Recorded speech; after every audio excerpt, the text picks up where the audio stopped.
ആർക്കൊക്കെ ഈ embedded system software engineering course എടുക്കാം? പ്രധാനമായും ഇലക്ട്രോണിക്സിനോട് താല്പര്യമുള്ള ആർക്ക് വേണമെങ്കിലും എടുക്കാം. സോഫ്റ്റ്വെയർ ഡെവലപ്മെൻറ്റിനോട് താല്പര്യമുള്ള ആർക്ക് വേണമെങ്കിലും എടുക്കാം. ഇലക്ട്രോണിക് സോഫ്റ്റ്വെയർ ഇതിനോട് രണ്ടിനോടും ഒരു താല്പര്യമുള്ളതും അതാത് മേഖലയിൽ എക്സ്പീരിയൻസോ എഡ്യൂക്കേഷനോ ഉള്ള ആൾക്കാർക്ക് ഈ കോഴ്സ് എടുക്കാവുന്നതാണ്.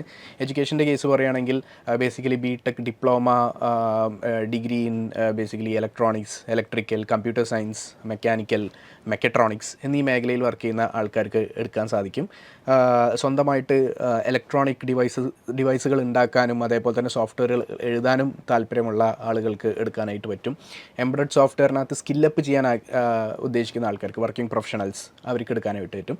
ബേസിക്കലി ഈ കോഴ്സ് ഡിസൈൻ ചെയ്തിട്ടുള്ളത് ഒരു ബിഗിനറിനും അതേപോലെ തന്നെ ഒരു ഇൻ്റർമീഡിയറ്റിനും ഹെൽപ്ഫുൾ ആയിട്ടുള്ള ഒരു രീതിയിലാണ് നമ്മൾ കോഴ്സ് സ്ട്രക്ചർ ചെയ്തിട്ടുള്ളതും ഡിസൈൻ ചെയ്തിട്ടുള്ളതും. സോ ബേസിക്കലി ആ താല്പര്യമുള്ള ആൾക്കാർക്കും അതേപോലെ തന്നെ ആ ഒരു മേഖലയിൽ electronics, electrical, computer science, mechanical, mechatronics, AML അങ്ങനത്തെ ഫീൽഡിനകത്തൊക്കെ വർക്ക് ചെയ്യുന്ന ആൾക്കാർക്കും ഈ കോഴ്സ് എടുക്കാനായിട്ട് സാധിക്കും.